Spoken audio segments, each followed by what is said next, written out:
বিএনপির নামকরা সব নেতারাই মামলা থেকে খালাস ও মুক্তি পেলেও সাবেক স্বরাষ্ট্র প্রতিমন্ত্রী লুৎফুজ্জামান বাবরের মুক্তি কবে হচ্ছে তা নিয়ে সবার মনে ধোঁয়াশা সৃষ্টি হয়েছিল।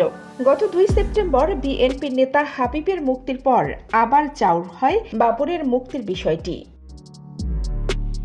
নেত্রকোনা 4 আসনের সাবেক সংসদ সদস্য লুৎফুজ্জামান বাবরের মুক্তিতে প্রতিনিয়ত মানববন্ধন হয়। এছাড়াও বাংলাদেশের বিভিন্ন জেলাতেও তার মুক্তির দাবিতে মানববন্ধন করছেন বিভিন্ন নেতা ও জনতারা। 6 সেপ্টেম্বর সাবেক স্বরাষ্ট্র প্রতিমন্ত্রী লুৎফুজ্জামান বাবরের নিঃশর্ত মুক্তির দাবিতে ঢাকা চট্টগ্রাম মহাসড়কের নারায়ণগঞ্জে মানববন্ধন ও বিক্ষোভ মিছিল করে। হাসিনার দেশ ত্যাগের পর থেকে সোশ্যাল মিডিয়ায় বাবরকে নিয়ে আলোচনার ঝড় ওঠে।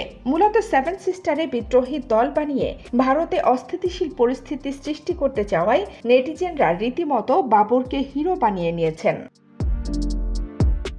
যেই 7 সিস্টার্সে বিদ্রোহের জন্য 10 ট্রাক অস্ত্র মামলায় মৃত্যুদণ্ডপ্রাপ্ত বাবর এখনও জেল খাটছেন, কিন্তু কবে মুক্তি পাচ্ছেন বাবর এই মামলা থেকে এ নিয়ে এখনও রয়েছে ধোঁয়াশা। তৎকালীন স্বরাষ্ট্র প্রতিমন্ত্রী বাবর এই 10 ট্রাক অস্ত্রের বিষয়ে জানিয়েছিলেন, চট্টগ্রামে আটককৃত 10 ট্রাক অস্ত্র ও গোলাবারুদ দেশের অভ্যন্তরে ব্যবহার এবং নাশকতার জন্য আনা হয়েছে। আওয়ামী লীগের কথা সরাসরি উল্লেখ না করে তিনি বলেন, 30 এপ্রিলের মধ্যে তারা যেহেতু এ সরকারের পতন ঘটাবে বলেছে, তাতে এ বিষয়টি উড়িয়ে দেওয়া যায় না। বিএনপির এ বাঘা নেতা সেই মামলা থেকে খালাস পাবেন কবে, তিনি মুক্তি পাচ্ছেন কবে, এ নিয়ে সোশ্যাল মিডিয়ায় মুখিয়ে আছেন নেটিজেনরা বলছেন, বাবরের মুক্তির দিন দেশের জন্য একটি ঐতিহাসিক দিন হবে।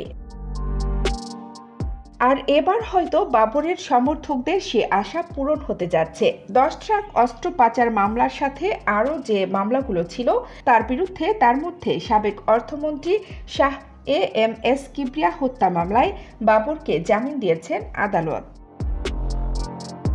11 সেপ্টেম্বর সিলেটের দ্রুত বিচার ট্রাইব্যুনালে আসামি পক্ষের আইনজীবীর আবেদনের প্রেক্ষিতে এ জামিন আদেশ দেন বিচারক স্বপন কুমার সরকার।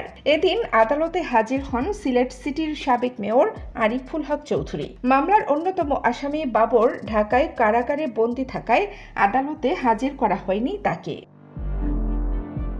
2005 সালের 27 জানুয়ারি হবিগঞ্জ সদর উপজেলার বৈদ্যের বাজারে এক জনসভায় গ্রেনেড হামলায় নিহত হন সাবেক অর্থমন্ত্রী শাহ এএমএস কিবরিয়া। এ ঘটনায় তৎকালীন স্বরাষ্ট্র প্রতিমন্ত্রী লুৎফুজ্জামান বাবর, সিলেট সিটির সাবেক মেয়র আরিফুল হক চৌধুরী সহ বিএনপির বেশ কয়েকজন কেন্দ্রীয় নেতাকে আসামি করে মামলা দায়ের হয়। কানিজ ফাতেমা নিপা, খবর সংযোগ।